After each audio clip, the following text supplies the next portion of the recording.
A new week has dawned in the era of COVID-19, and the pandemic keeps burning through the U.S. population.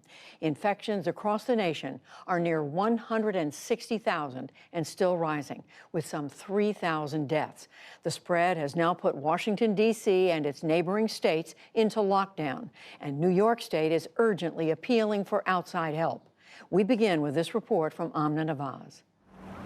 At the epicenter of the U.S. coronavirus outbreak, New York undertakes new steps to care for the continuing tide of patients as state health officials anticipate a peak in 2 to 3 weeks.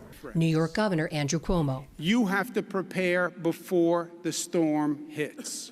And in this case, the storm is when you hit that high point, when you hit that apex. How do you know when you're going to get there? You don't. There is no crystal ball. But there is science, and there is data, and there are health professionals who have studied this virus and its progress since China. The death toll here has now exceeded 1,200, and known confirmed COVID-19 cases surpassed 66,000. As New York's healthcare system overflows, help arrived today on the Hudson River. The U.S. Navy ship Comfort docked in Manhattan, bringing with it 1,000 hospital beds for non-COVID-19 patients. Part of New York City's Central Park, normally bustling in the springtime, is now crowded with white tents, a makeshift field hospital to handle an influx of patients. And at the Javits Center, lines of empty hospital beds. A convention center is now a clinic in waiting.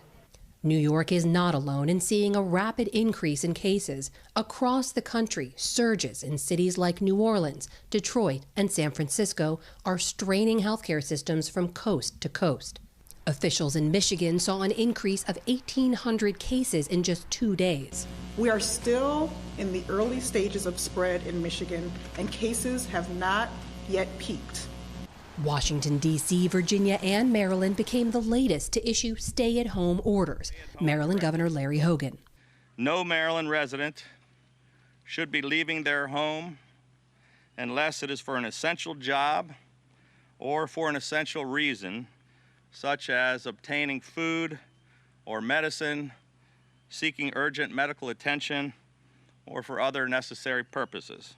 Even President Trump, once eager to reopen the country by Easter, is now extending federal social distancing advisories for at least another month. We picked the end of April, the last day, April 30th, as a day where we can see some real progress, and we expect to see that.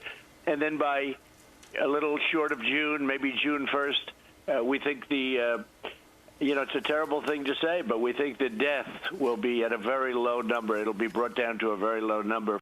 That number, White House experts say, could still be up to 200,000 dead. Meanwhile, overseas, more measures to stop the spread.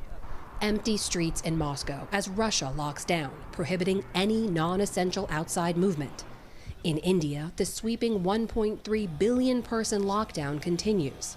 And in Spain, where known cases now top 85,000, a sign that social distancing is starting to work. From the day that the general social distancing measures began throughout Spain, from the 15th to the 25th of March, the increase in average cases was about 20%, and since that day, it is about 12%. The World Health Organization warned that worldwide, the most vulnerable communities will be the hardest hit. If we're closing or if we're limiting movements, what is it going to happen to those people who have to work on a daily basis and have to earn their bread on a daily basis? Back in the U.S., the economic hits keep coming. Today, department store powerhouse Macy's announced it will furlough most of its roughly 130,000 employees, leaving tens of thousands of more Americans facing an uncertain and uneasy future. For the PBS NewsHour, I'm Amna Nawaz. Wall Street, for its part, rallied again today, led by healthcare companies working on potential coronavirus tests and vaccines. The Dow Jones Industrial Average gained 690 points to close at 22,327.